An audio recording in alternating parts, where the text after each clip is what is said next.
The 10th anniversary of the 9/11 attacks is prompting Americans to reflect on one of the darkest days in U.S. history. For people who witnessed the tragedy firsthand in New York City, this can be a very difficult time.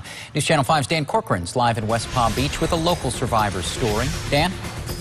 Well, Tanya, John, Michelle Rosado now calls West Palm Beach home, but for years she lived in New York City and actually worked in Tower 2 of the World Trade Center. On 9/11, her office windows suddenly shattered. Now, though it's been a decade since that day, she, like many who experienced the attacks firsthand, cannot seem to let those images go. Rosado was at her desk on the 95th floor on 9/11, snapping a few photos with her new camera just a few days before.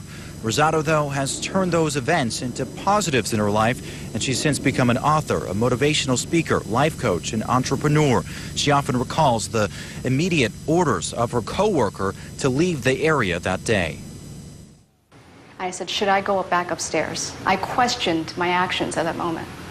And for whatever reason, I listened to her and I walked out of the building. And as soon as I walked out of the building, that was when I heard the roar of another airplane engine.